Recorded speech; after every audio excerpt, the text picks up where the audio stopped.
एठी पड़िछि अंजलि किन्नरଙ୍କ चुटी केउठी चपल पड़िछि तो केउठी अंजलिଙ୍କ अंत वस्त्र पड़िछि आउ बालीगदा पाखरे चेका चेका हेई किन्नरଙ୍କ रक्त मध्य पड़िछि। दर्शक बंधु एठी किन्नर ठिया होइथिले किन्नरଙ୍କ पाखरे 3 ରୁ 4 जन दुर्बृत्त आसीथिले आउ तांकु घेरी पकाइथिले। किन्नर किछि करिबा आगरु तांकु सेहिटी मरणांतक आक्रमण करिथिले। टे नजर पकाउते दृश्य उपरे किन्नरଙ୍କ नकली चुटी पड़िछि तारी पाखरे किन्नर पिंधिथिबा चपल पड़िछि आउ तांकर रक्त जुड़ुबुड़ू अंत वस्त्र मध्य पड़िछि आउ एही बालीगदा पाखरे कुआड़े अंजलि किन्नरଙ୍କୁ गोड़े गोड़े हाणी दिया जाइछि।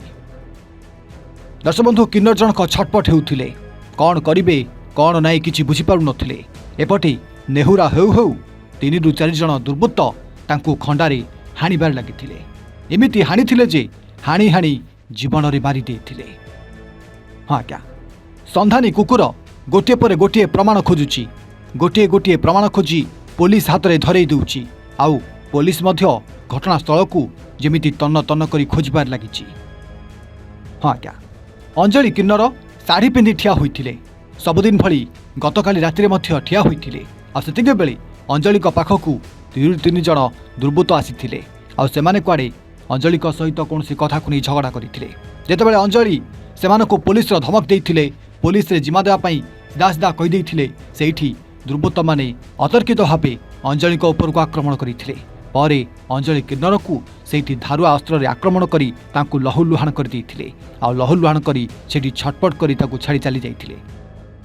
तेबे अंजलि किन्नर दुर्बृत्त माने गला परे तांकर साथी किन्नर को जणाइथिले परे साथी किन्नर घटनास्थल रे पहुंचीथिले ताकु उद्धार करी कैपिटल हॉस्पिटल रे भर्ती कराइथिले। पर दर्शक बंधु हॉस्पिटल रे कुआडे चिकित्साधीन अवस्था रे तांकर मृत्यु घटिथिबा नै जणा पड़िछि आ तापरे सारा भुवनेश्वर जेमिति किन्नर मानकर आंदोलन आरंभ हो जाइछि ताको किन्नर को जेमिति हत्या कर जाइछि ताको न्याय दिया जाऊ एवं से हत्याकारी मानकु गिरफ करा जाऊ बोली एबे किन्नर संघ दाबी करिछि। सूचना अनुसार भुवनेश्वर उपकंठ उत्तरांचल सिफा निकटरे गतकाली राति 8टा समय कुआडे ए अंजलि किन्नर को हत्या कर दैथिबा जणा पड़िछि जाफल घटनास्थल में पुलिस और साइंटिफिक टीम रो छानबीन जारी रहिता बेले घटनास्थल किन्नर नकली चुटी चपल अंतवस्त्र रक्त भिजा माटी मध्य पुलिस जबत करिछि। तेबे ड्रग स्क्वाड घटना घटिथिबा स्थान ठारू किछि दूर थिबा एक अपार्टमेंट रे संधानी कुकुर पहुंचा परे सिक्यूरिटी गार्ड को मध्य पचराउचरा करिछि पुलिस। मृतक को अंजलि तथा सोना कहजाता बेले मृतक किन्नर कटक सालेपुर अंचल बिनेश राउत बोली परिचित मिलिथिबा सूचना मिलिछि। मृतकों परिवार पक्षरु पिपिली थाना मध्य अभियोग कर जाइछि। पिपिली पुलिस एक हत्या मामला रुजु करी तार तदंत आरंभ करिछि। देखा बाकी रहिला प्रकृत में से किन्नर को किए हत्या कला आ से हत्याकारी मानकु पुलिस केबे गिरफ करुछि एवं सेमानकु केउ भली दंड रे दंडित करा जाउछि। बर्तमान तो अपडेट किसी नहीं से काली तो 8:30 बेले खबर पाइलु जने इंजरी पड़छन्ते